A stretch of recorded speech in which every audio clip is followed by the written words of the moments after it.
जड़ कर्म चेतन बंधकारु, कर्म के अवसान का कह कर स्वरूप यथार्थ जग का, जो किया उपकार है उसके लिए जिन वाणी माँ को वंदना शत बार है, वंदना शत बार है, वंदना शत बार है।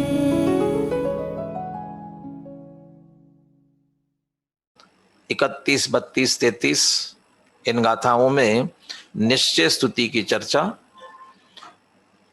निश्चय स्तुति को स्तर की दृष्टि से, परिहार की दृष्टि से तीन भागों में विभाजित किया और उसी अनुसार उन्हें 3 नाम दिए। जघन्य स्तुति, जघन्य का अर्थ लौकिक दृष्टि में जैसा किसी ने जघन्य अपराध कर दिया, गलती कर दी, या जघन्य माने हल्का छोटा होता है, यहाँ ऐसा भाव न समझते हुए ये तो शुरुआत है। उत्कृष्टता की अपेक्षा स्तर के लिए जघन्य कहा, परंतु ये जघन्य तो नींव है, आधार है, इस पर ही स्तुति प्रारंभ होती है, इसी आधार से बढ़ती है और पूर्णता को प्राप्त होती है, इसलिए वो तो आधारभूत है। मध्यम और उत्कृष्ट, पहली स्तुति गेय गायक शंकर दोष के परिहार वाली है और उसमें पर भावों से भेद विज्ञान की मुख्यता है। दूसरी भाव्य भावक शंकर दोष के परिहार वाली है, इसमें पर भावों से, पर द्रव्यों की भिन्नता थी, यहाँ पर भावों से भेद विज्ञान है, लेकिन मोह पर अभी विजय पाई है, मोह का अभाव नहीं हुआ। और अब तीसरी स्तुति जिसकी आज अपने को चर्चा करनी है वह भाव्य भावक भाव के अभाव पूर्वक होती है और इसमें मोह पर पूरा विजय पाए, मोह का क्षय किया जाता है। पहली, पर द्रव्यों से हम इंद्रियों से जुड़ते हैं, पर द्रव्यों के प्रति हमें अच्छे बुरे की भावना, अच्छे बुरे का राग द्वेष का परिणाम, इष्ट अनिष्ट की कल्पना, इसमें हमारी इंद्रियां ही मुख्य रूप से निमित्त बनती हैं। इसलिए पर द्रव्यों के भेद विज्ञान में उनसे जुड़ने के कारण रूप हमारी जो इंद्रियां हैं, इनसे ही हमने भेद विज्ञान कर लिया।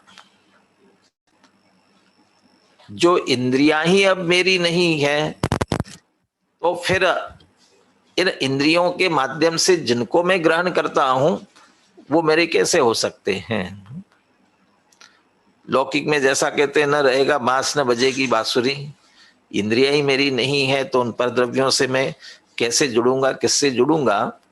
इसलिए वह पहले प्रकार की स्तुति को जितेंद्रिय जिन नाम दिया, जितेंद्रिय जिन। दूसरे में भावक भाव, मोह कर्म भावक है और उसके कारण से होने वाले भाव वे भावक भाव, और उसके अनुसार आत्मा होता है भाव्य, और शुद्ध आत्मा के साथ मेल करते हैं, उनको मिला देते हैं, एक में करते तो भाव्य भावक शंकर दोष खड़ा होता है। भेद विज्ञान तो कर लिया और भेद विज्ञान करने से हठात मोहम निकृत्य, बलपूर्वक मोह का तिरस्कार करके, उससे हट करके अपनी शुद्ध आत्मा का जो आश्रय करते हैं, आत्मानम संचेतयते, ज्ञान स्वभाव के लक्ष्य से भगवान ज्ञान स्वभाव का आश्रय करते हुए जो शुद्ध आत्मा का संचेतन करते हैं, वहां मोह पर विजय पाई, मोह का पूरा नाश नहीं हो पाया, इसलिए वो जित मोह जिन कहलाई। अब तीसरे प्रकार की स्तुति की चर्चा आगे करते हैं और इसकी उत्थानिका अमृतचंद्र आचार्य ने लिखी।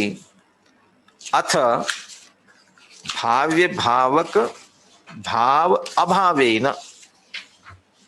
भाव्य भावक भाव अभावेन, भाव्य भावक भाव के अभाव पूर्वक, और वो पूरी बात निश्चय स्तुति में आह ये पहले कहा था वही प्रकरण चल रहा है। निश्चय स्तुति को कहते हैं, पहली ये हो गई, दूसरी ये हो गई, और ये तीसरी है जो कि भाव्य भावक भाव के अभाव पूर्वक होती है। भाव्य भावक भाव अभावेन, जैसा अभी इंद्रियों के संदर्भ में मैंने कहा, ऐसे यहां भी समझ लेना, न रहेगा बांस न बजेगी बांसुरी। जब भावक मोह पूरी तरह से अभाव ही हो जाएगा, तो भावक का अभाव हुआ तो उसके अनुसार आत्मा होवे वो भाव्य बने, ये भी कहाँ रहेगा। इसलिए भाव्य भावक भाव रहेगा ही नहीं, तो भाव्य भावक भाव का अभाव होगा, तो वह जो पूर्ण निर्मलता परिणामों में प्रकट होगी, बस वही तीसरे प्रकार की निश्चय स्तुति है। और इसे क्षीण मोह, ये सर्वोत्कृष्ट स्तुति, ऐसी स्तुति कि इसके बाद नियम से स्तुत्य बन जाएंगे। नियम से, यहां से लौटना नहीं है, पहले से कदाचित लौट जाए, दूसरे से भी लौट जाए। टोडरमल जी ने तो कहा, देखो परिणामों की विचित्रता। 11 गुण स्थानक चढ़ी, वो किसी भजन में भी कहा ना, तहते चय, माने वहां से गिर करके 11वें गुण स्थान तक भी चढ़ा, और वहां से गिर करके किंचित ऊन अर्ध पुद्गल परावर्तन, किंचित न्यून अर्ध पुद्गल परावर्तन काल, इतना पुनः संसार परिभ्रमण हो सकता है। वो जित मोह उपशम श्रेणी वाली है, इसलिए उपशम श्रेणी से होने पर कदाचित की बात है, हर एक के लिए नहीं है, तो वो पुनः हो सकती है। परंतु अब जो तीसरी स्तुति है, इसके बाद तो स्तुति ही होंगे। मोह क्षीण हुआ, अंतर मुहूर्त में मोह क्षयात, ज्ञान दर्शना वर्णांतराय क्षयाच केवलम, मोह का क्षय हुआ, अंतर मुहूर्त में ज्ञानावरण दर्शना और अंतराय का भी क्षय होने वाला है, और अनंत चतुष्टय की प्राप्ति, अरहंत अवस्था, पूज्य स्तुत्य निश्चित रूप से बनने वाले हैं। इस प्रकार की ये तीसरी निश्चय स्तुति ये कैसी होती है, इसकी चर्चा अपन 33वीं गाथा के माध्यम से करते हैं। गाथा का पाठ में कर रहा हूं, आप ध्यान से सुने। जिद मोह सदुजयिया क्षीणो मोहो हविज साहुस, तय्याहु क्षीण मोहो भन्न दिशो निश्चय विदुहिम। जिद मोह सदुजय्या, जय्या माने जब, जिद मोहस्स साहुस्स, जिद मोहस्स सबसे पहले हैं और साहुस्स पहली पंक्ति में सबसे अंत में। जिद मोहस्स साहुस्स, जो पिछली गाथा में जित मोह हुआ कहा था, ऐसे जो जित मोह साधु है, उन्हीं साधु के जय्या क्षीणो मोहो हविज, जय्या माने जब, मोहो क्षीणो हविज, मोह क्षीण हो जाता है। अब यहाँ लौकिक दृष्टि में तो क्षीण का मतलब होता है दुबला पतला होना, लेकिन यहाँ क्षीण का लेना अर्थ क्षय ही हो जाता है, सत्ता में से ही नष्ट हो जाता है। क्षीण, वो 12वां गुणस्थान क्षीण मोह, माने जहां मोह का क्षय ही हुआ, तो जिनके मोह का क्षय हो जाता है, तैया हूं, जब से, जब सत्ता में से ही पूरी तरह से मोह नष्ट हो जाता है, तैया तब से, क्षीणो मोहो भन्नदी, तब से उन्हें क्षीण मोह कहते हैं। सो क्षीणो मोह, वह क्षीण मोह है। कौन कहते हैं? निश्चय विदुहिम, निश्चय के जानकार, निश्चय के ज्ञाता, निश्चय नय का जो आश्रय लेकर के कथन कर रहे हैं, वहां पर जो वस्तु स्वरूप को ही देख रहे हैं, वे उन्हें क्षीण मोह कहते हैं। जित मोह साधु का जब मोह क्षीण हो जाता है, तब वे क्षीण मोह कहलाते हैं। यहां बात इतनी और समझ लेना, ऐसा कोई अनिवार्य नियम नहीं है कि क्षीण मोह होने के पहले जित मोह होना अनिवार्य हो। अपन ने गुणस्थान परिपाटी से भी समझा था कि कौन सी स्तुति कौन से गुणस्थान में होती है, तो उसमें जित मोह वाली स्तुति उपशम श्रेणी में होती है और एक क्षीण मोह है एक क्षपक श्रेणी में होती है। तो जित मोह साधु का मोह क्षीण होता है, इसका मतलब उपशम श्रेणी चढ़े थे, उपशम श्रेणी चढ़ने वाले नियम से नीचे आते हैं, वो सातवें में भी छठे सातवें में आवे या चौथे में जाए या वहां से नीचे पहली गुणस्थान में भी चले जाए। ऐसे भी जित मोह साधु छठे सातवें गुणस्थान में आए, मोह पर विजय पाई थी। और यदि कर्णानियोग की भाषा में कहा जाए तो मोह कर्म का उपशम किया था, मोह का उपशम हुआ था, मोह सत्ता में से नष्ट नहीं हुआ था। क्यों नहीं हुआ? प्रक्रिया वही, भेद विज्ञान वही, आत्म संचेतन वही, लेकिन कहीं कुछ न कुछ पुरुषार्थ में कमी रही, जिसके कारण से मोह दब तो गया लेकिन सत्ता में से नष्ट नहीं हो पाया। अब क्षीण मोह, बस मैं दूसरी बात ये कह रहा था कि वे उपशम श्रेणी चढ़ने वाले ही नीचे आकर के फिर पुरुषार्थ उग्र करके मोह का क्षय करते हुए आगे बढ़े क्षपक श्रेणी करे, ऐसा जरूरी नहीं है। बहुत से जीव ऐसे हो सकते हैं जो सीधा क्षपक श्रेणी ही मांडे और क्षपक श्रेणी करके क्षीण मोही होए उपशम श्रेणी चढ़े ही नहीं, तो वे जित मोह न भी होवे। तो जित मोह होना कोई अनिवार्य नहीं है, लेकिन वह स्थिति भी है, इसलिए वह जित मोह स्तुति जित मोह जिन वाली बात भी आचार्य गाथा में मूल में और टीका में अमृतचंद्र आचार्य ने स्पष्ट की। तो यहाँ चूंकि क्रमशः तीनों स्तुतियों की बात करनी थी, इसलिए जित मोह साधु का ही जब मोह क्षीण हो जाता है तब वे क्षीण मोह कहलाते हैं, और ये तीसरे प्रकार की निश्चय स्तुति है। गाथा पद्यानुवाद का पाठ करें, फिर अपन टीका से इसके आगे चर्चा करते हैं।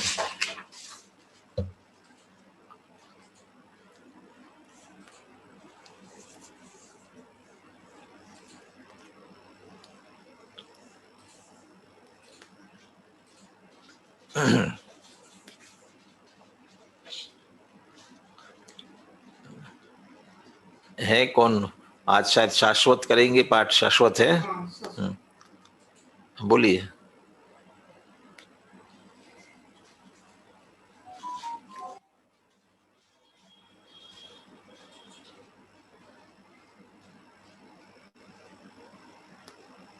जिद मोहस्य दुजैया क्षीणो मोहो हविज साहुस तैयाहु क्षीण मोहो भर्ण दिशो निश्चय विदुहिम क्षय हो जाए जब जित मोह सम्यक श्रमण का, तब क्षीण मोही जिन कहे परमार्थ ज्ञायक आत्मा। अब टीका में आचार्य अमृतचंद्र देव कैसे क्षीण मोह होता है उसकी बात करते हैं। मूल गाथा में भी जिद मोह सदुजैया, जित मोह के साथ जोड़ा, तो अमृतचंद्र आचार्य भी पहले जित मोह से ही जोड़ते हुए क्षीण मोह कैसे होते हुए बात करते हैं। तो जित मोह की चर्चा पिछली गाथा और उसकी टीका में कर ली थी, इसलिए वो उसे संक्षेप में लेते हैं, पुनः पूरा दोहराते नहीं हैं।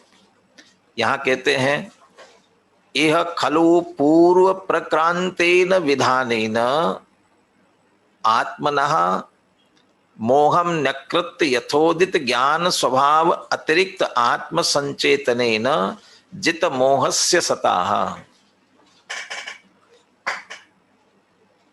आत्मनः जित मोहस्य सताः, आत्मा के जित मोह होने पर, होते हुए जो आत्मा जित मोह हुआ उसकी ही बात चल रही है। पहली पंक्ति में बीचों बीच में आत्मनः, नीचे की पंक्ति में जित मोहस्य आत्मा, जित मोह आत्मा के। लेकिन जित मोह हुआ कैसे? ये खलु पूर्व प्रक्रांते न विधाने न, के लिए पूर्व जो विधि अपनाई थी, क्या विधि अपनाई? वह भावक कर्म फल देने के सामर्थ्य के साथ सामने आया था। फलदान समर्थतया प्रादुर्भूय भावकत्वेन भवन्तमपि मोहम, वह भावक रूप मोह सामने हुआ था, लेकिन दूरत एव नकृत्य, दूर से ही उसको हटा दिया और अपनी आत्मा को उससे अलग कर लिया। कल ये भी चर्चा की थी, इसमें बड़ा पुरुषार्थ है, पराक्रम है ये, और इसीलिए कहा पूर्व प्रक्रांते न, ये पूर्व पराक्रम।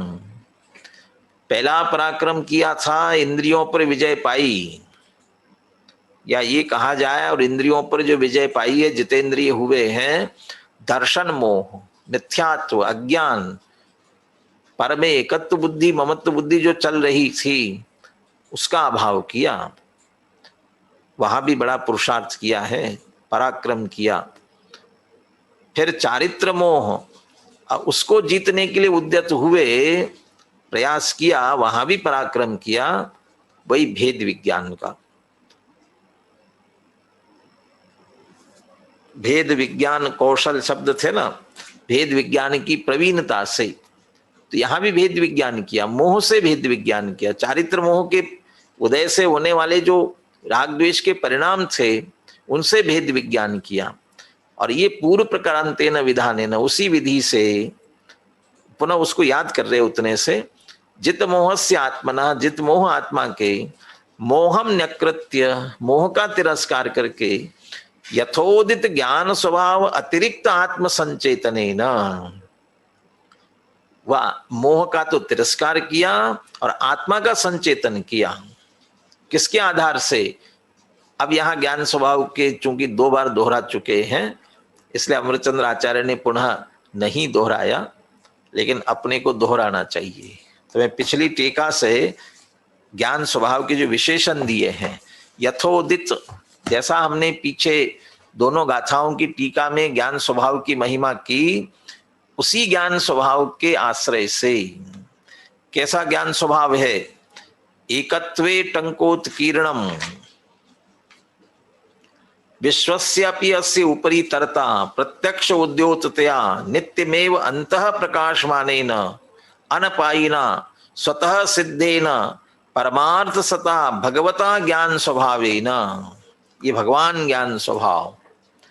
ऐसे उस ज्ञान स्वभाव का आश्रय करके, लक्ष्य करके, अतिरिक्त आत्म संचेतन, समस्त पर भावों से अतिरिक्त, यहाँ पर भाव, भाव का भाव जित मोह हो रहा है, तो पर द्रव्यों से अतिरिक्त आत्मा का संचेतन किया, आत्मा का अनुभव किया, और उससे वे जित मोह हुए। ऐसा जो जित मोह हुआ, उसी आत्मा के, चूंकि श्रेणी चढ़ना, छठे सातवें गुणस्थान, सातवें गुणस्थान से ऊपर, ये सब मुनिराज का काम है, इसलिए साधु की बात है, इसे जितमोह साधु। अब कहते हैं यही सता जित मोह हुए ऐसे ही साधु के, यदा स्वभाव भावना सौष्ठव अवस्तंभात, अब वे ही स्वभाव भावना का सौष्ठव जो शब्द है ना, ये सुष्ठु अच्छी तरह से, अवस्तंभात आश्रय करने से, अवलंबन से, स्वभाव भावना का भली भांति, नीचे हिंदी में लिया, स्वभाव की भावना का भली भांति अवलंबन करके, यह स्वभाव भावना सौष्ठव अवस्तंभात। भली भांति अवलंबन करने का तात्पर्य क्या? भली भांति अवलंबन, अभी क्या भली भांति अवलंबन नहीं था?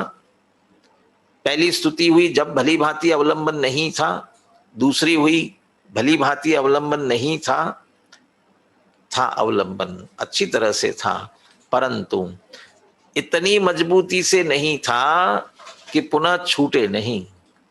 छूट सकता था, छूट जाता, लेकिन अब ऐसा अवलंबन लिया कि अब छूटने वाला नहीं है, अब सीधी पूर्णता की तरफ, पूर्णता को ही प्राप्त होने वाला है। ये स्वभाव भावना सौष्ठव अवस्टम्भात। अवलंबन लेने का मतलब क्या? क्या अवलंबन लेना? सिमंदर भगवान की जो पूजन है उसमें जो अक्षत का छंद लिया, अक्षत के छंद में अक्षत दशा उन्होंने कैसे प्राप्त की उसकी जो बात की है वहां पर, अक्षत का अक्षत संबल ले, अक्षत ब्रह्मांड किया तुमने, अक्षत विज्ञान दिया जग को, अक्षत साम्राज्य लिया तुमने। अक्षत का अक्षत संबल ले, अब अक्षत का अक्षत संबल ले, अक्षत ब्रह्मांड किया तुमने, अक्षत विज्ञान दिया जग को, अक्षत साम्राज्य लिया तुमने। ये सारे अक्षत अक्षत शब्द हैं। पहले अक्षत का अर्थ है अक्षत का अक्षत संबल लेना। पहला जो अक्षत शब्द है वह अपना अविनाशी आत्मा है, त्रिकाली ध्रुव आत्मा है। तो त्रिकाली ध्रुव आत्मा जो कि अक्षत है, अविनाशी है, उसका आश्रय लिया, संबल लिया। कैसा लिया? अक्षत। अब वह क्षत नहीं, अब छूटने वाला नहीं है। वैसे अभी तो अपन जित मोह से क्षीण मोह की बात कर रहे थे। यद्यपि जित मोह उपशम श्रेणी है, और जहां वो जित मोह पूरी तरह से हुए तो उपशांत मोह 11वें गुण स्थान में वो उपशांत की पूर्णता हुई। लेकिन क्योंकि उपशमित हुआ था, पुनः उदय आया तो पुनः नीचे आए। अब जब वो प्रारंभ करेंगे पुनः, तो क्या उस औपशमिक भाव में से क्षीण मोह के लिए प्रारंभ करेंगे कि क्षोपशम से प्रारंभ करेंगे? वहां द्वितीय उपशम की भी वो करणानियोग के इतने विस्तार में अपन नहीं जाएंगे, परंतु वहां जहां प्रारंभ कर रहे हैं, उपशम श्रेणी चढ़ते समय इतनी मजबूती से अवलंबन नहीं था, इसी कारण से उपशम होता हुआ गया और वहां से पुनः लौट के आना, माने वो अवलंबन छूटा। अब यहां से जब क्षपक श्रेणी चढ़ी जा रही है, तब ऐसा मजबूती से अवलंबन लिया जा रहा है कि अब वो नहीं छूटेगा। ये अक्षत अवलंबन पुनः छूटने वाला नहीं है।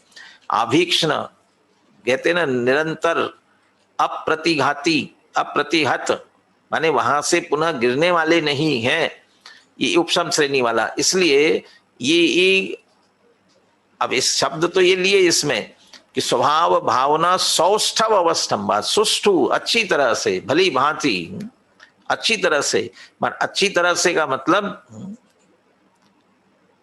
मेले में कभी जाते हैं, बच्चे साथ में होते हैं, तो पिताजी कहते हैं कि बच्चों हमारी उंगली, हमारा हाथ मजबूती से पकड़ लेना, कहीं भीड़ में हाथ छूट गया तो फिर भीड़ में गुम गए तो ढूंढना मुश्किल हो जाएगा, तो हाथ मजबूती से पकड़ लेना।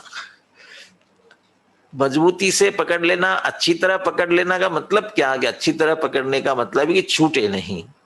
ऐसे ही स्वभाव का अवलंबन ऐसा लेना कि अब स्वभाव का अवलंबन छूटे नहीं। तो कैसा लेना? तो मैं तो पुनः पुनः ये कहता हूं, आत्मा के पास तो अवयव मुख्य रूप से 3 ही है।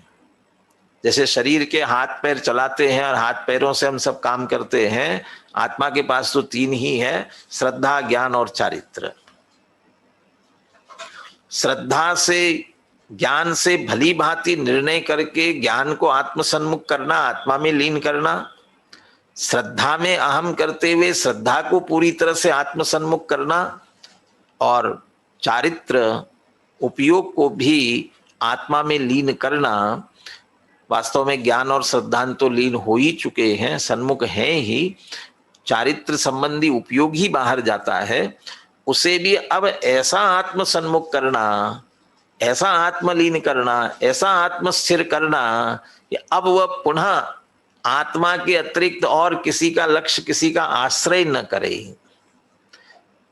ये भी चारित्र की दृष्टि से ज्ञान तो सपर प्रकाश के खुला है, छूटा है, वह तो पर को भी जानेगा, लेकिन जानेगा, सहज जानेगा। लेकिन चारित्र संबंधी विकल्प, चारित्र संबंधी स्थिरता बिना बाधित हुए, और वह ऐसी स्थिरता होती जाएगी कि पुनः लौट करके राग की उत्पत्ति, और राग की उत्पत्ति के लिए कारण जो पर का लक्ष्य है वो होगा ही नहीं। ये स्वभाव भावना सौष्ठव अवस्थम्भात, अक्षत का अक्षत संबल, अक्षत साम्राज्य लिया तुमने, अक्षत साम्राज्य, अक्षत विज्ञान दिया जग तो अक्षत ब्रह्मांड किया तुमने। अक्षत साम्राज्य लिया माने जैसे ही उपयोग अक्षत हुआ, स्थिर हुआ, परिपूर्ण हुआ, वैसे ही अनंत चतुष्टय, ज्ञान अक्षत हुआ, सुख अक्षत हुआ, वीर्य अक्षत हुआ, दर्शनो अक्षत हुआ, अनंत ज्ञान, अनंत दर्शन, अनंत सुख, अनंत वीर्य, ये प्रकट हुए। अक्षत साम्राज्य, अनंत गुणों का निर्मल परिणमन हुआ। अक्षत साम्राज्य लिया तुमने, अक्षत विज्ञान दिया जग को।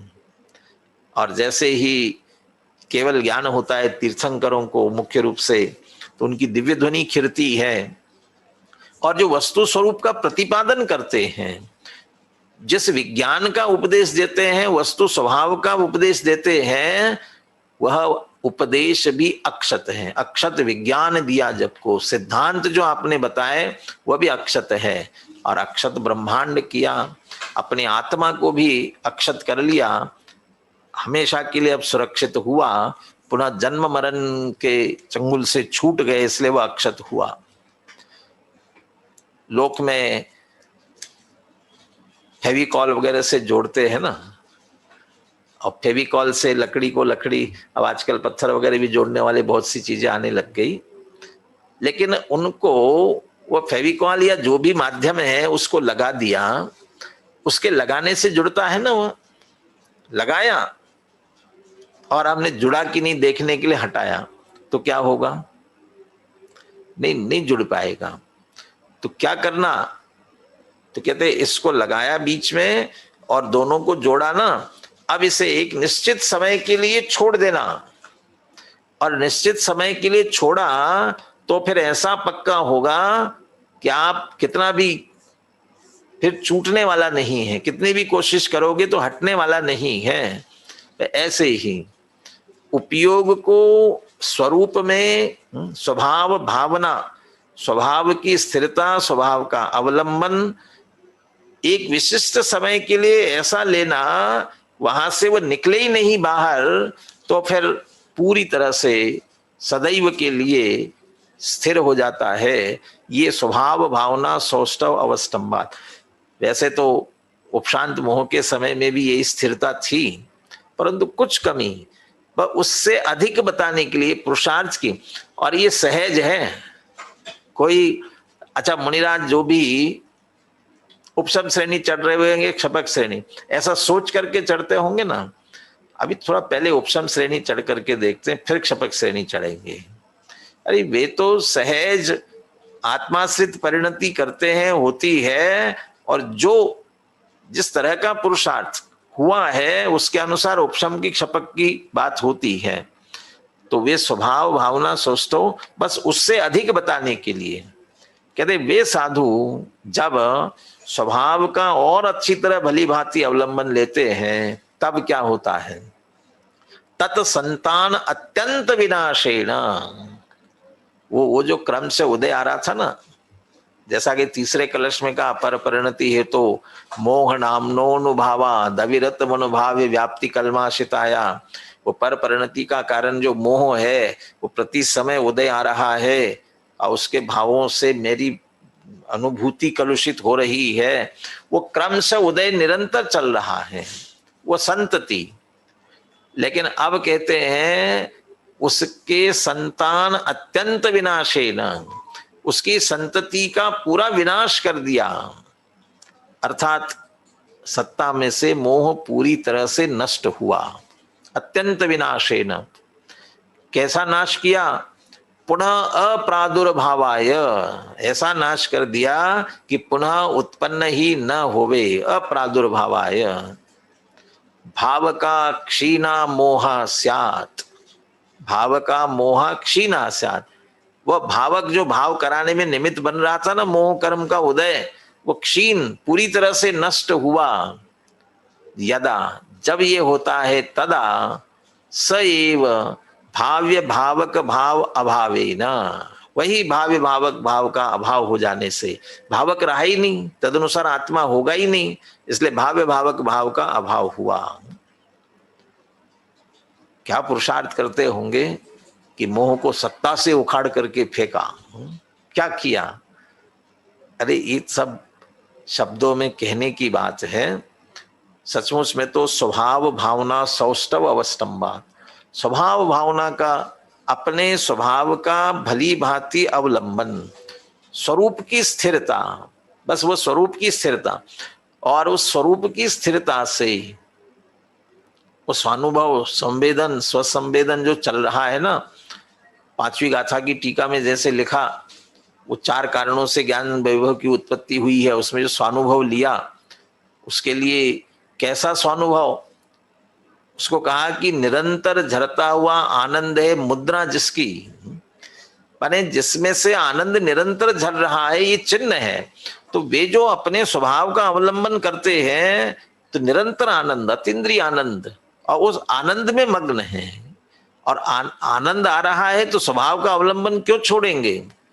बस ये भली भांति आलंबन, वो स्वभाव का आनंद लेते जा रहे हैं, और उसका जो परिणाम निमित्त की अपेक्षा से जो पूर्वबद्ध मोहनी कर्म था, उस पर क्या हो रहा है कि वह सत्ता में से नष्ट होता जा रहा है, और ऐसे नष्ट होते होते वह मोह ऐसा नष्ट हो जाता है कि कैसा, अप्रादुर्भावाय, इसका अर्थ वो कणिका भी नहीं बचती है। यदि अंश भी बचा, टोडरमल जी ने मिथ्यात्व के संदर्भ में 7वां अधिकार प्रारंभ करते हुए, मिथ्यात्व वैरी का अंश भी बुरा है। आजकल उस मिथ्यात्व वैरी के अंश के संदर्भ में अपन कैंसर का उदाहरण देते हैं। भैया किसी को कैंसर हुआ तो क्या कोशिश करते हैं कि कैंसर की कोई खुशी का बिल्कुल नहीं रहे, और डॉक्टरों को शंका हो जाए कि किसी अंग में ये संभावना है तो क्या करेंगे, भैया ये पूरी तरह नष्ट होता हुआ दिखता नहीं है तो पूरा अंग ही हटा देंगे ताकि वो पूरी तरह से, क्यों, क्योंकि थोड़ा सा भी रहा कि पुनः वो खड़ेगा, पुनः आएगा। ऐसे मोह थोड़ा सा भी शेष रह गया तो पुनः उत्पन्न होगा, इसलिए पुनः अप्रादुर्भाव है, पुनः उत्पन्न ही ना हो। ऐसे भावक जो मोह है, क्षीणः स्यात्, जब क्षय हो जाता है पूरी तरह सत्ता में से, तो होता है का अर्थ से भाषा है, मोह हो सहज प्रक्रिया है, तब भाव्य भावक भाव का अभाव होता है। और एकत्वे टंकोत्कीर्णम परमात्मानम अवाप्तः, देखिए वहां पीछे बार बार ये कह रहे थे जित मोह, यहीं ऊपर भी कहा आत्म संचेतन, आत्मा का अनुभव, आत्म संचेतन हो रहा था, पर द्रव्यों से भिन्न आत्मा का संचेतन। परंतु अब कहते हैं मोह चला गया, पूरी तरह से स्वभाव का अवलंबन हुआ है, अब एकत्व में टंकोत्कीर्ण ऐसे परमात्मा को प्राप्त हुए, माने स्वयं परमात्मा बन गए। परमात्मा नाम अवाप्तः क्षीण मोहा जिनाह, तब वे क्षीण मोह जिन होते हैं। इति तृतीया निश्चय स्तुति। तो ये तो परमात्मा, अब यहाँ यही अपन परमात्मा को कहते, तो यदि अरहंत बन गए तो स्तुत्य बन गए। अभी उस प्रक्रिया में लेना है तो फिर परमात्मा हम कहेंगे उत्कृष्ट आत्मा को प्राप्त करते हुए, परिपूर्ण निर्मल आत्मा को प्राप्त करते हुए क्षीण मोह जिन होते हैं। और ये तीसरे प्रकार की निश्चय स्तुति है। तीनों प्रकार की स्तुति का मूल आधार वास्तव में स्वभाव का आश्रय ही है, और स्वभाव का आश्रय लेने के लिए आश्रय है ज्ञान स्वभाव। माने अपने ज्ञान स्वभाव के आश्रय से ही, बस मैं ज्ञान स्वभावी हूं, वो ज्ञान स्वभाव के आश्रय से पर हटेंगे। अस्थि से ज्ञान स्वभाव का लक्ष्य किया, नास्ति से इंद्रियों से, मोह से, इनसे भेद विज्ञान किया। तो भेद विज्ञान ही एकमात्र विधि है जिससे स्तुति के रूप में कहा, स्तुत्य बनने का, अपनी पूर्णता प्राप्त करने का यही एकमात्र उपाय है। जित मोह जिन में जिस तरह से 16 सूत्र बनाने के लिए कहे थे, यह भी अमृतचंद्र आचार्य 16 सूत्र बनाने के लिए कहते हैं, क्योंकि मूल गाथा में तो क्षीण मोह की बात की है, तो अकेला क्षीण मोह ही क्यों, मोह की ही बात क्यों, इसलिए वह पुनः 16 सूत्र बनाने के लिए कहते हैं। एवमेव च मोह पद परिवर्तनेन राग द्वेष क्रोध मान माया लोभ कर्म नो कर्म मनोवचन काय श्रोत्र चक्षु घ्राण रसन स्पर्शन सूत्राणी षोडश व्याख्यानी। पीछे में स्पर्शन रसन इनको थोड़ा अलग ले लिया था, थोड़ा सा अंतर बताने के लिए कि इंद्रियों संबंधी है, इंद्रिय सूत्र ये भी जोड़ लेना, अभी एक साथ जोड़ दिए, इन जोड़ करके ये 16 सूत्र और बना लेना, और अनया दिशा अन्य ने की ऊया नहीं, इसी तरह और विचार करना। क्षीण मोह जिन सातवें के सातिशय अप्रमत्त से प्रारंभ होता है, तो वहां भी क्रमशः संज्वलन क्रोध, संज्वलन मान, संज्वलन माया, इस तरह से क्रमशः नष्ट होते हुए जाते हैं। तो वहां हम जब क्रोध सत्ता में से चला गया तो क्षीण क्रोध हुआ, मान कषाय सत्ता में से पूरी तरह चली गई तो वह क्षीण मान हुआ। इस तरह से क्रमशः होते होते पूरी तरह मोह नष्ट हो जाता है और वो क्षीण मोह होते हैं। और बाकी कर्म नो कर्म मनोवचन का है, ये तो सत्ता में से चले जाए न चले जाए, लेकिन इनसे संपर्क पूरी तरह से छूट जाता है। अभी निमित्त बन करके मोह था तब तक ये दुख के कारण बनते थे, अब मोह नहीं है तो किसी प्रकार से भले ही पड़े रहे कर्म नो कर्म मन वचन काय, ये इंद्रियां भी शरीर के अंग के रूप में अरहंत भगवान की भी सर्वांग सुंदर है तो इंद्रियां हैं, लेकिन अब कोई कार्य की नहीं है, इसलिए ये भी क्षीण हो गई, इनको भी क्षीण हुआ, इस तरह से लिया। और इस तरह से, और चूंकि अन्या दिशा अन्य ने भी उयानी, तो यहाँ भी हास्य रति अरति इनका भी क्षय होता जाता है क्रमशः, इसलिए वे 9 कषायों के 9 सूत्र तो निश्चित रूप से बनते ही है। इस तरह से ये निश्चय स्तुति के तीनों की चर्चा पूर्ण होती है। और इस प्रकरण को पूर्ण करते हुए 2 कलश लिए, उनकी भी अपने को चर्चा करनी है, इसी विषय से संबंधित, इसलिए उस पर विस्तार की आवश्यकता नहीं है। अभी पूर्व प्रक्रांते न पराक्रम की बात थी, पुरुषार्थ की बात थी, पुरुषार्थ से तीनों प्रकार की स्तुति प्रकट हुई है, मोह का क्षय किया है, पुनः अप्रादुर्भावाय, पुनः उत्पन्न न हो, इस तरह से क्षय किया है। इसलिए इसके बाद जो कलश लिखते हैं वो शार्दुल विक्रीडित में लिखते हैं। जैसे हिंदी में वीर रस होता है, ऐसे संस्कृत में शार्दुल विक्रीडित वीर रस जैसा है। उस शार्दुल विक्रीडित में इसका विषय का उपसंहार करते हुए कलश लेते हैं। 27वां कलश, मैं कलश का पाठ करता हूं, आप ध्यान से सुने। ये पूरे प्रकरण का उपसंहार है, 26वीं गाथा से लेकर के, अकेले निश्चय स्तुति वाले प्रकरण का नहीं। 26वीं गाथा से जो प्रकरण प्रारंभ हुआ था, अप्रतिबुद्ध ने प्रश्न किया था कि तीर्थंकर आदि की हम देह के आश्रय से स्तुति करते सब मिथ्या हो जाएगी, वहां से लेकर के जो प्रकरण पूरा हुआ है उसका उपसंहार है पूरा। एकत्वं व्यवहारतो न तु पुनः कायात्मनोर्निश्चयान् नो स्तोत्रं व्यवहारतोऽस्ति वपुषा स्तुत्यान्न तत्त्वतम् स्तोत्रं निश्चयतश्चितो भवति चित् स्तुत्यैव सैवं भवेत् नातस्तीर्थकरस्तवोत्तर बलात् एकत्वमात्मांगयो।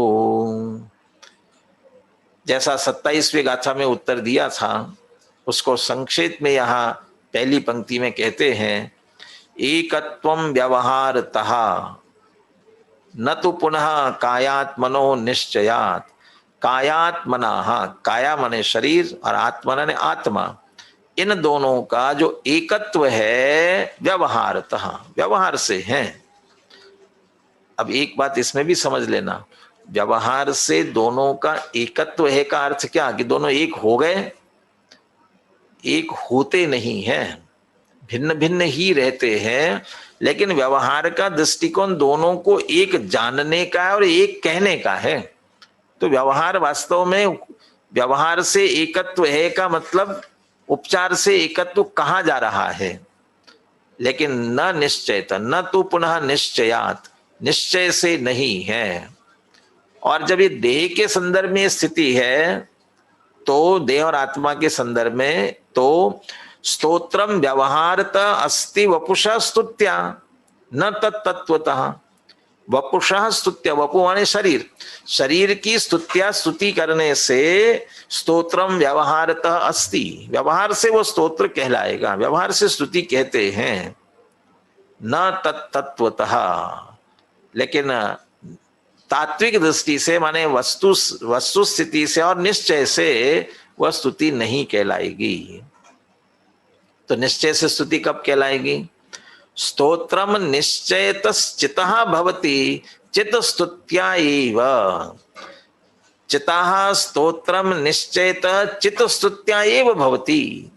चैतन्य की स्तुति तो निश्चय से, चैतन्य की स्तुति से ही होती है। अब यहां एकदम जंप लेते हैं, इसलिए जंप लेते कह रहा हूं, वहां जब समझा रहे थे 27, 28, 29, 30 गाथाओं में, तब तो ये कह रहे थे कि केवली भगवान के गुणों का स्तवन करना निश्चय से स्तुति होगी। लेकिन यहां कह रहे हैं वह चैतन्य की स्तुति से ही वास्तव में निश्चय से स्तुति होती है। सा एवं भवेत, वह ऐसी होती है कि कैसी? 3 गाथाओं में कही, इंद्रियों को जीतकर, मोह को जीतकर, मोह का क्षय करके, और ये सब करने के लिए नान सहावादियम मुनदिवादम, ज्ञान स्वभाव से अपनी आत्मा को अधिक जानना, ये चैतन्य की स्तुति, ये चैतन्य का आश्रय, ये चैतन्य का लक्ष्य, ये चैतन्य की स्थिरता, ये कहते ये वास्तविक स्तुति है, ये ऐसी स्तुति होती है। सा एवं भवेत, ये 3 गाथाओं में जैसे कि वह ऐसी होती है। और ये पूरे का उपसंहार करते हुए कहते हैं न अतः तीर्थकर स्तवोत्तर बलात्, इसलिए तीर्थंकर के स्तुति के बल से, माने तीर्थंकरों के शरीर से स्तुति होती है, और आप कहोगे तो मिथ्या हो जाएगी, इसलिए हम तो शरीर को ही आत्मा मानते हैं, उसके बहाने से एकत्वम आत्म अंगयो हो न, आत्मा और अंग माने शरीर, शरीर और आत्मा में एकत्व नहीं होता।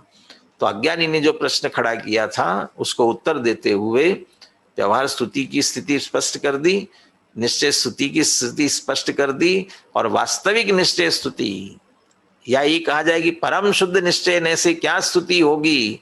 अपने को जानकर, अपने को मानकर, अपने में लीन होना, यहाँ से स्तुति प्रारंभ होती है, और उसी में पूरी तरह लीन होते तो पूर्ण होती है। बोलिए, कलश और पद्यानुवाद का पाठ कराइए।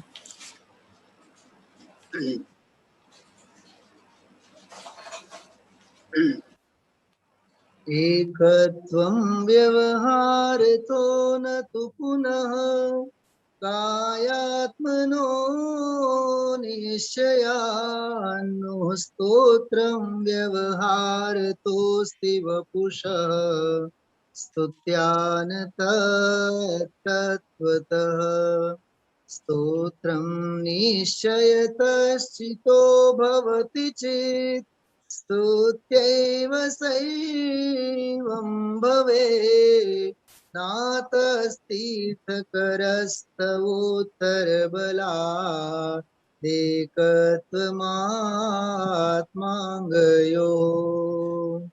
इस आत्मा और देह का एकत्व बस व्यवहार से, यह शरीराश्रित स्तवन भी इसलिए व्यवहार से।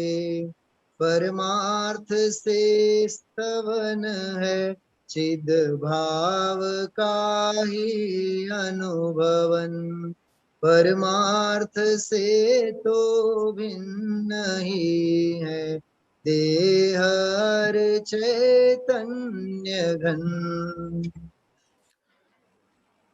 ये बात मार्मिक है, तात्विक है। और चूंकि हम श्रावकों का कर्तव्य जो षट कर्म कहे जाते हैं उसमें सर्वप्रथम देव पूजा, देव दर्शन अनिवार्य है। हम देव दर्शन करते हैं, उस समय हमें ये निरंतर ख्याल रखना है। यदि ये बात हमारे ख्याल में नहीं है तो हम अपने मिथ्यात्व का पोषण करते हैं। टोडरमल जी ने 7वें अधिकार में मोक्षमार्ग प्रकाशक के व्यवहाराभासी के प्रकरण में, व्यवहाराभासी धर्म के नाम पर देवशास्त्र गुरु को मानता है, लेकिन क्या भूल करता है उसकी जो बात की, गुरुओं के संदर्भ में कहा कौन गुरु है? ये जो नग्न दिगंबर है, दया का पालन करते हैं, हित का उपदेश देते हैं, यानी ये बाहर की क्रियाओं से यदि हम समझ रहे, नग्न दिगंबर ये बाहर के अकेले रूप को देख करके मुनि समझ रहे हैं। वास्तविक मुनि कौन है? उनके अंदर की आत्मा जो कि 3 कषाय चौकड़ी के अभाव पूर्वक शुद्धि वाली है, वो मुनि है वास्तव में। 6वां 7वां गुणस्थान जिनका है, वो आत्मा के परिणाम, वो आत्मा के भाव, वो मुनिपना, वो दिखना चाहिए। और यदि वह नहीं दिखता है और हमें अकेले बाहर की देह दिखते और इसी को मुनि समझते हैं, इसका अर्थ हम उनकी देह और आत्मा को भिन्न नहीं समझते। क्यों? क्योंकि हम अपनी देह और आत्मा को भिन्न नहीं समझते हैं। और ऐसा ही मानते रहेंगे तो जैसे अज्ञानी ने तीर्थंकर की स्तुति के बल से अपने अज्ञान का पोषण करने का प्रयास किया, ऐसा हम रोज अज्ञान का पोषण करेंगे प्रति समय ही। इसलिए वहां ये भेद होना चाहिए।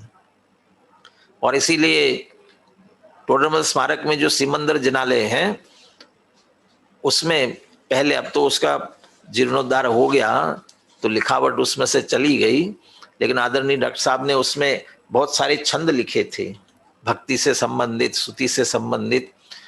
ये छंद भी उसमें लिखा हुआ था। इसका जो नाटक समय सार का भावानुवाद किया हुआ है पंडित बनारस दास जी का, इस श्लोक का, इस कलश का, वो उसमें दिया हुआ था।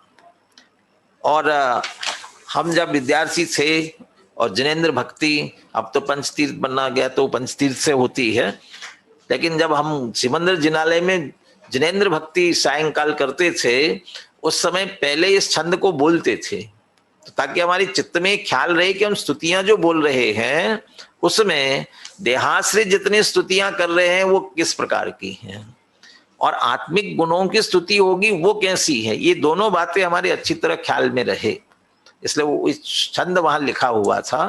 वो बहुत मार्मिक है, इसलिए छंद भी हम यहाँ देखते हैं और सुनील जी से निवेदन करते हैं कि इस छंद का भी वो पाठ करे।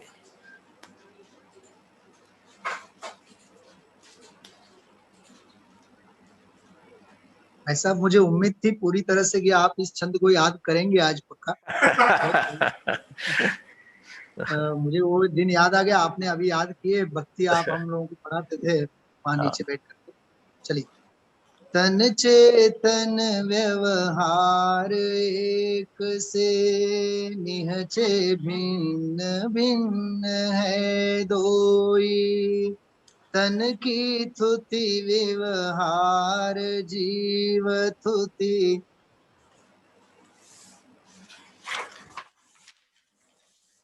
तोई जिनको जीव जीव सो जिनवर, तन जिन एकन माने कोई, ता कारण तन की संस्तुति सो जिनवर की संस्तुति नहीं होई।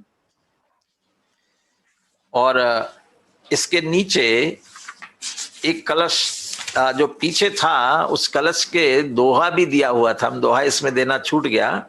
ये पीछे कलश नंबर 26 का भावानुवाद था, जिसका अंत करते हुए बनारस दास जी ने लिखा, जिन पद ना ही शरीर को, जिन पद चेतन माही, जिन वर्णन कछु और है, या जिन वर्णन नाही। ये पहले हम चित्त में ले करके फिर हम स्तुति करें, भक्ति करें। और सम्यक दृष्टि ज्ञानियों को यहाँ भेद विज्ञान होता है तो वहां भी बराबर ये वस्तु स्थिति ख्याल में आती, व्यवहार की स्थिति क्या है, निश्चय की स्थिति क्या है, ये बराबर ख्याल में रहती है। इसलिए ये इस छंद को भी याद किया। अब पूरे प्रकरण का उपसंहार करते हुए 28वां कलश और है, ये लेकर के आज की चर्चा अपन पूरी करेंगे।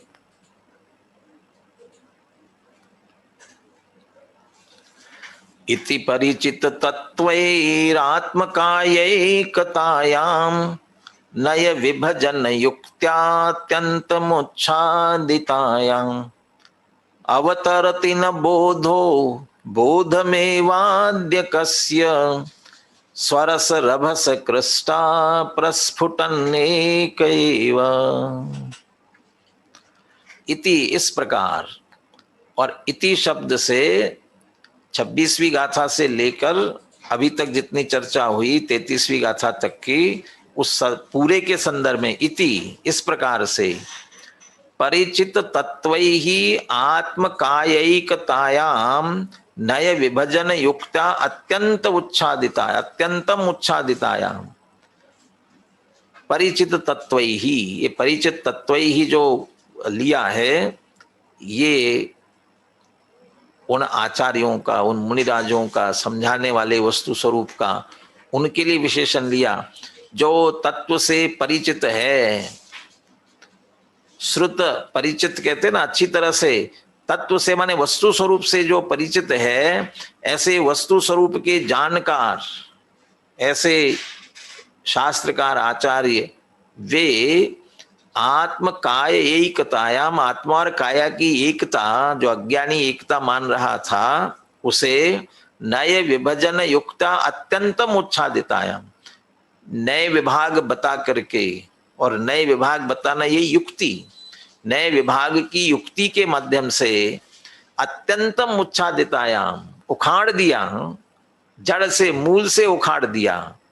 अरे तुम इस बहाने से एक में एक मानना चाहते हो, कहते ये भी नहीं चलेगा। नए की दृष्टि से समझो, वे दोनों निश्चय से कभी एक नहीं हो सकते। तो दोनों को एक मानने की जो मान्यता थी, उसे जड़ मूल से उखाड़ दिया। माने अब कोई तुम्हारे पास बहाना नहीं दोनों को एक मानने का, इसलिए अत्यंत उच्छादितायाम, उखाड़ दिया। देह और आत्मा की एकता की जो मान्यता, विपरीतता हमारे अंदर पड़ी हुई है, उसे तर्क से, युक्ति से समझा करके उखाड़ दिया, दृष्टांत दे करके भी समझाया और उखाड़ दिया। कहते हैं ऐसा करने पर कस्य, कौन ऐसा होगा जिसे स्वरस रभस कृष्टा प्रस्फुटन एक बोधा बोधम न उतरती। जब आत्मा और देह का भेद विज्ञान किया तो आत्मा को ज्ञान स्वभाव निश्चित किया, बोधहा, और ये जब ज्ञान में ज्ञान स्वभाव हो तो ज्ञान अपने ज्ञान का आश्रय करते हुए स्वरस रभस कृष्टः, अपने निज रस के वेग से आकृष्ट होता हुआ, मैं ज्ञान स्वभाव कहाँ देह में जड़ में अटका हुआ हूं, तो अपने निज रस का अत्यंत वेग से आश्रय लेते हुए प्रस्फुटन एक एव, प्रस्फुटित होता हुआ एक ही, कौन, बोधा, ज्ञान स्वरूप है वह, कस्य अद्य एव बोधा न बोधम न उतरती, वो ज्ञान सम्यक ज्ञान पने को किसका प्राप्त नहीं होगा, किसे सम्यक ज्ञान नहीं होगा। और बोधम शब्द बोध देते हैं, वो बोधि में तीनों आते हैं, श्रद्धा ज्ञान चारित्र तीनों, और तीनों अवतरित नहीं होंगे का अर्थ किन्हें है रत्नत्रय की प्राप्ति नहीं होगी। कौन पर से छूट करके अपने को श्रद्धा ज्ञान और आचरण करते हुए लीन होते हुए सम्यक चारित्र, सम्यक दर्शन ज्ञान चारित्र रूप परिणत न होंगे। इसका अर्थ अज्ञान जाएगा और सम्यक ज्ञान निश्चित रूप से प्रकट होगा। कस्य बोधा न अवतरती, किसे ज्ञान नहीं होगा। अब इतने समझाने पर भी नहीं होगा तो आचार्य तो यही कहेंगे कि भैया अभाग्य की महिमा हमसे तो नहीं हो सकती है। इसलिए कह रहे नई युक्ति से समझाया, दृष्टांत आदि से समझाया तो निश्चित रूप से देह आत्मा का भेद विज्ञान होना ही चाहिए और सम्यक ज्ञान की प्राप्ति निश्चित होनी चाहिए। बोले कलश और पद्यानुवाद। परिचित तत्त्वे इति परिचित तत्त्वैरात्मकायैकतायाम् नय विभजन युक्त्यात्यन्तमोच्छादितायाम् अवतरति न बोधो बोधमेवात्यकस्य स्वरसरभसकृष्टः प्रस्फुटन्नेक एव इस आत्मा हर देह के एकत्व को नय योक्ति से एकत्व को नय योक्ति से निर्मूल ही जब कर दिया तत्वज्ञ मुनिवर देव ने तत्वज्ञ मुनिवर देव ने यदि भावना है भव्य तो फिर क्यों नहीं सद्बोध हो भावोल्लसित आत्मार्थियों को नियम से सद्बोध हो नियम से सद्बोध हो। ये पद्यानुवाद भी बहुत सरल भाषा में बहुत मार्मिक है।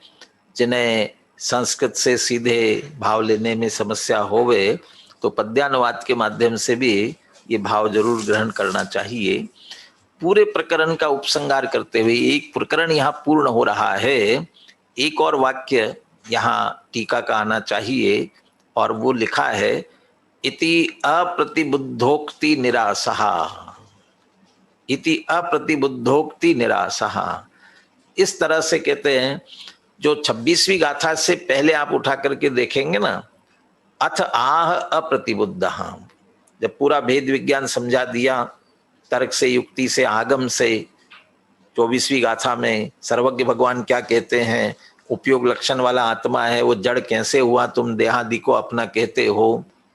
फिर वहां अप्रतिबुद्ध कहता है, तीर्थंकर आदि की स्तुति के बहाने से जो प्रश्न खड़ा किया, अथ आह अप्रतिबुद्ध, अब उसे समझ लीजिए 27वें से लेकर 33वीं गाथा तक नए विभजन युक्त्या, नए से युक्ति से समझाते हुए दोनों का ज्ञान करा दिया।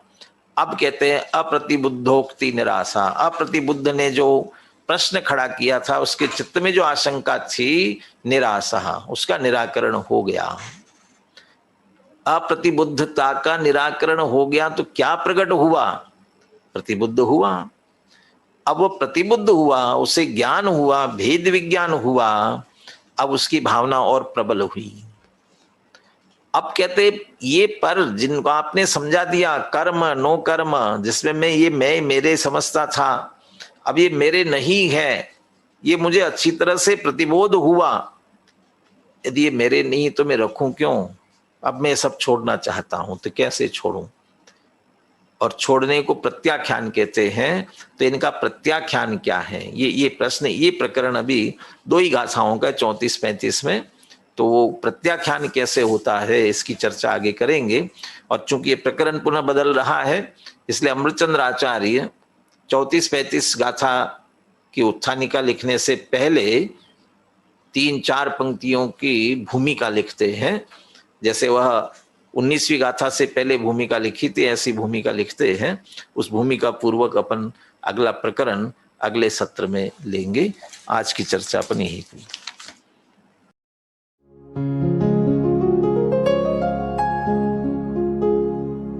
निज निधि निज में बताए यह अनंत उपकार है, उसके लिए जिन वाणी माँ को वंदना शत बार है, वंदना शत बार है, वंदना शत बार है।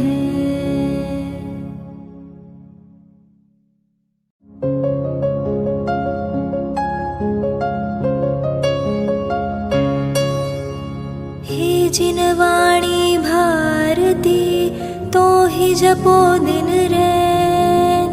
जो तेरी शरणा गहे सो पावे सुख चैन। जावाणी के ज्ञान ते सूझे लोकालोक। सोवाणी मस्तक नवो सदा देत हो ढोक, सदा देत हो ढोक।